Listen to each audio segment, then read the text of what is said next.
Bersama saya, Nufiana Animbraliem dengan NPM 5218060 dari Universitas Negeri Timur.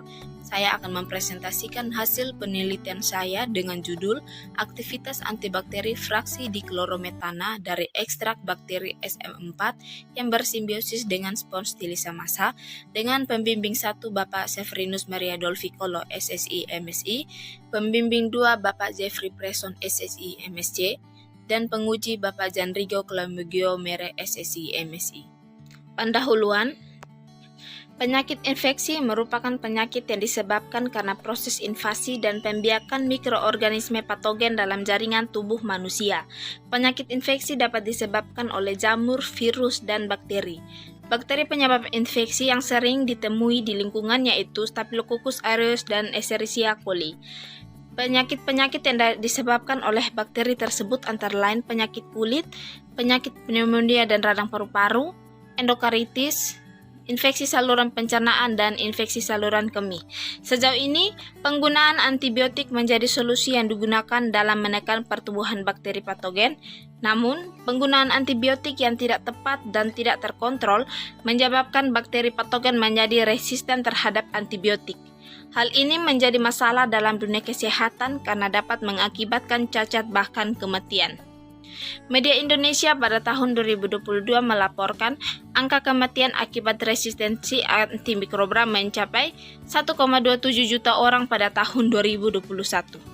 Berdasarkan hal tersebut, maka diperlukan penemuan senyawa antibakteri baru sebagai upaya dalam menekan masalah resistensi bakteri. Indonesia merupakan kawasan kepulauan terbesar di dunia yang juga memiliki keanekaragaman hayati laut terbesar dengan berbagai macam biota laut yang sangat berpotensial dan dapat digunakan sebagai bahan baku obat. Salah satu biota laut yang jumlahnya sangat banyak di lautan Indonesia adalah spons yang memiliki potensi bioaktif yang belum banyak dimanfaatkan. Senyawa-senyawa metabolit sekunder yang dihasilkan spons laut memiliki aktivitas farmakologis seperti antifouling, antitumor, antiinflamasi, antivirus, dan antibakteri. Tinjauan umum tentang spons. Haidar dan Purdian pada tahun 2008 mengatakan spons merupakan hewan primitif yang berasal dari filum Porifera dan memiliki komponen-komponen bioaktif yang banyak serta memiliki potensi sebagai bahan obat. W.W. Kang et al. Pada tahun 2014 mengatakan spons termasuk biota laut yang memiliki jenis yang beraneka ragam serta memiliki karakteristik senyawa bioaktif yang kaya akan metabolit sekunder. Asaf et al. Pada tahun 2018 mengatakan spons laut terdiri dari 10.000 spesies dengan potensi bioaktif yang belum banyak dimanfaatkan. Menurut Menhub et al. Pada tahun 2014, sekitar 50% senyawa baru yang ditemukan dari spons diklasifikasikan sebagai alkaloid, terpen, terpenoid, dan peptida. Dalam Kanagasabapati et al. 2005 mengatakan spons laut diketahui menjadi tempat hidup beberapa jenis bakteri dan simbiosis yang terjadi antara bakteri dengan spons laut menyebabkan organisme ini sebagai invertebrata laut yang memiliki potensi antibakteri yang lebih besar dibandingkan dengan organisme darat dan laut lainnya. Berikut spons Thylacamasa. Thylacamasa merupakan salah satu spesies spons laut yang tergolong dalam kelas Demospongiae, di mana spesies ini memiliki bentuk tubuh yang berpori serta memiliki permukaan yang keras.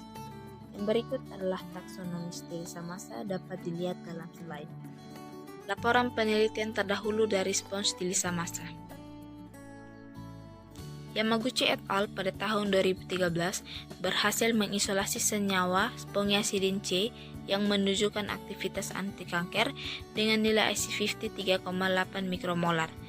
Kemudian Tamrom Siri et al. Pada tahun 2012 berhasil mengisolasi senyawa diterpet tipe ampilektan yang menunjukkan aktivitas antimalaria. Kita et al. Pada tahun 2013 mengisolasi senyawa stylisatin A yang menunjukkan aktivitas antiinflamasi dengan nilai IC50 87 mikromolar. Kemudian Sun et al. Pada tahun 2016 berhasil mengisolasi senyawa stylisatin B dengan aktivitas penghambatan sel tumor dengan nilai IC50 berkisar antara 2,4 hingga 9,8 mikromolar. Isolasi bakteri dari spons. Wantanya et al. Pada tahun 2016 berhasil mengisolasi bakteri yang bersimbion dengan spons asal perairan Tonkeina dan mendapatkan 10 isolat bakteri, 6 isolat bakteri dari spesies Agellas sp dan 4 isolat bakteri dari spesies Vaccaplicinopsis sp. Kemudian Liem Pepas et al. Pada tahun 2019 berhasil mengisolasi bakteri yang bersimbion dengan spons Calispongia aerosura dan mendapatkan 3 isolat bakteri dengan aktivitas antibakteri. Rumusan masalah dalam penelitian ini adalah yang pertama, apa saja jenis senyawa yang terkandung dalam ekstrak diklorometana dari bakteri SM4 yang bersimbiosis pada spons Thylacamasa? Yang kedua, apakah fraksi aktif diklorometana bakteri simbion SM4 memiliki aktivitas antibakteri? Tujuan menjawab kembali rumusan masalah. Kegunaan penelitian ini adalah dapat memberikan informasi tentang jenis dan potensi senyawa metabolit sekunder ekstrak diklorometana dari bakteri simbion pada spons Thylacamasa dan sebagai dasar pengembang dan penelitian lanjutan tentang senyawa aktif dari spons Thylacamasa. Materi dan metode penelitian. Tempat dan waktu penelitian. Penelitian ini dilaksanakan di Laboratorium Fakultas Pertanian Universitas Timor dan waktu penelitian dari bulan Oktober tahun 2021 hingga Februari tahun 2022. Analisis GCMS dilaksanakan di Laboratorium Sentral Universitas Negeri Malang. Alat dan bahan dapat dilihat dalam slide. Metodologi umum dalam penelitian ini adalah sebagai berikut. Yang pertama, pengambilan sampel, preparasi sampel, isolasi bakteri, kemudian uji antagonis bakteri simbion, kultur bakteri dan ekstraksi senyawa bioaktif, fraksinasi ekstrak, uji antibakteri dan identifikasi senyawa dengan GCMS. Yang berikut prosedur penelitian. Yang pertama, pengambilan sampel.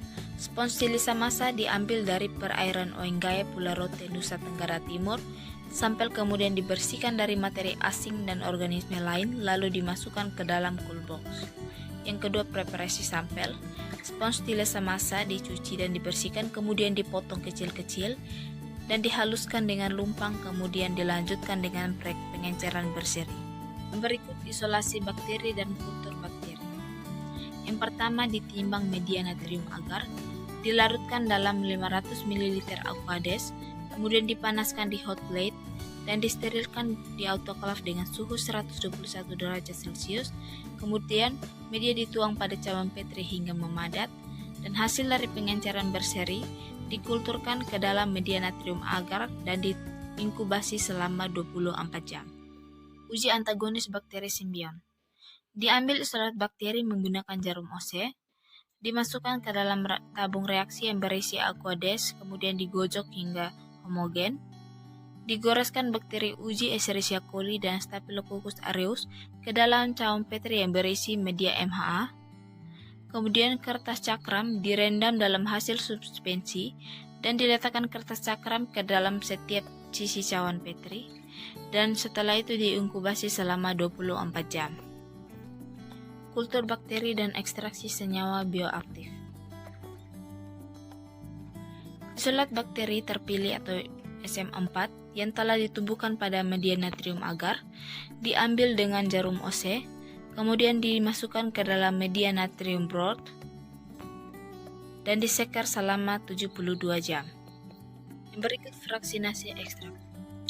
Dituang ekstrak ke dalam corong pisah, kemudian ditambahkan pelarut diklorometana dan digojok. Selanjutnya didiamkan selama 1 jam dan dipisahkan media dan ekstrak DCM SM4, kemudian diuapkan dengan teknik distilasi dan disimpan 5 ml dalam botol vial untuk analisis GCMS. Selanjutnya uji antibakteri. Media natrium agar yang telah dipanaskan dituang ke dalam cawan petri dan dibiarkan memadat. Kemudian digores dengan bakteri uji. Selanjutnya, kertas cakram direndam dalam kontrol positif menggunakan kloramfenikol dan kontrol negatif menggunakan pelarut diklorometa dan ekstrak DCM SM4 dengan 3 kali pengulangan. Setelah itu diletakkan di setiap sisi cawan petri kemudian diinkubasi selama 24 jam. Hasil dan pembahasan. Karakteristik spons. Spons diambil dari perairan Oenggaya, Pulau Rote, Nusa Tenggara Timur pada kedalaman sekitar 2 hingga 10 meter. Spons Stilisa massa memiliki warna kuning muda sampai dengan oranye, berukuran panjang 7 hingga 20 cm dengan diameter 5 hingga 11 cm. Isolasi dan pemurnian bakteri simbion. Berikut merupakan gambar isolat murni bakteri simbion SM4 yang dikarakterisasi secara morfologi dengan warna kuning, bentuk koloni bulat, elevasi datar, ukuran kecil, dan tepi koloni rata.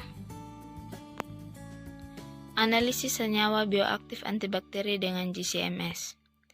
Berikut merupakan gambar kromatogram hasil analisis senyawa bioaktif menggunakan GCMS. Dari kromatogram ini, dapat kita lihat bahwa terdapat 50 puncak senyawa yang muncul pada waktu retensi yang bervariasi, namun hanya terdapat 3 senyawa yang memiliki kemiripan dengan pustaka standar, sedangkan 47 senyawa lainnya diduga sebagai senyawa baru. Berikut merupakan tabel senyawa bioaktif antibakteri ekstrak dichlorometana spons Stilisa massa yang memiliki kemiripan dengan pustaka standar. Yang pertama, senyawa 2-pentanon 4-hidroksi 4-metil dengan rumus molekul C6H12O2 memiliki berat molekul 116 dan muncul pada puncak fragmentasi pada 101 5943 dengan waktu retensi 3050 dan luas area dari senyawa ini sebesar 51,30%. Kemudian yang kedua, senyawa oksilen dengan rumus molekul C8H10 memiliki berat molekul 106 dan muncul pada puncak fragmentasi pada 106, 91 dan 77 dengan waktu retensi 22.540 dan luas area dari senyawa ini sebesar 2,79%. Yang berikut adalah senyawa 2,4 dihidroksi benzaldehida dengan rumus molekul C13H22O3Si2 memiliki berat molekul 282 dan muncul pada puncak fragmentasi 267, 163 dan 73 dengan waktu retensi 45.517 dengan persen area sebesar 1,22%. Yang berikut uji aktivitas antibakteri ekstrak dichlorometana isolat bakteri SM4.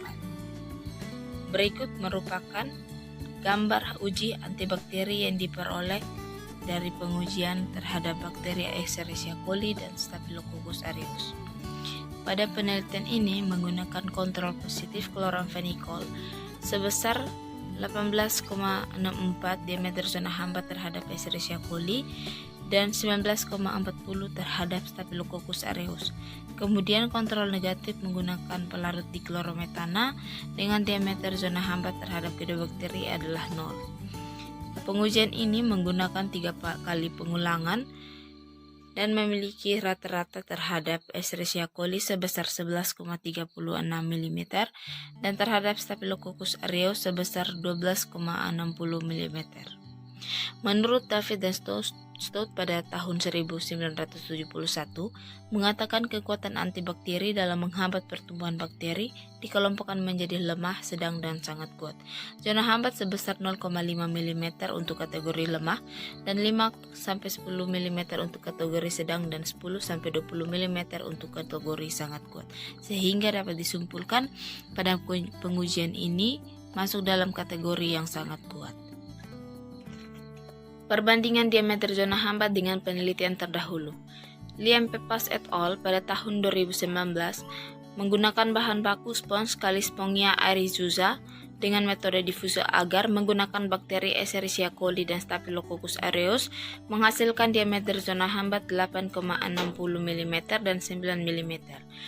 Marado et al. Pada tahun 2019 menggunakan spons Siponodicton sp dengan metode difusi agar terhadap bakteri uji Escherichia coli dan Staphylococcus aureus menghasilkan diameter zona hambat sebesar 11 mm dan 15 mm. Kemudian Dwi Jendra et al. Pada tahun 2014 menggunakan bahan baku spons Lamelodicidea herbacea dengan metode difusi agar terhadap bakteri Escherichia coli dan Staphylococcus aureus menghasilkan diameter zona hambat sebesar 7,17 mm dan 7,53 mm. Yang terakhir, kesimpulan dan saran. Berdasarkan penelitian ini dapat disimpulkan sebagai berikut. Yang pertama, ekstrak diklorometana isolat bakteri SM4 pada spons Stilisa massa asal perairan Oengawe, Pulau Rote, Nusa Tenggara Timur yang dianalisis menggunakan GCMS menghasilkan 3 senyawa dominan dengan kelimpahan berturut-turut 51,30%, 2,79%, dan 1,22%. Yang kedua, hasil uji aktivitas antibakteri fraksi diklorometana isolat bakteri SM4 terhadap bakteri uji Staphylococcus aureus dan Escherichia coli tergolong sangat kuat. Rata diameter zona hambat bakteri Staphylococcus aureus dan Escherichia coli berturut-turut adalah 12,60 mm dan 11,36 mm. Saran dalam penelitian ini adalah sebagai berikut. Yang pertama, peneliti selanjutnya untuk menambahkan beberapa spektra tambahan seperti HNMR dan CNMR. Kemudian peneliti selanjutnya untuk melakukan uji lanjut menggunakan KLT dan golongan metabolit sekunder. Yang ketiga, peneliti selanjutnya untuk menggunakan bakteri yang sama dengan metode yang berbeda. Ini adalah daftar pustaka yang saya gunakan. Sekian dan terima kasih.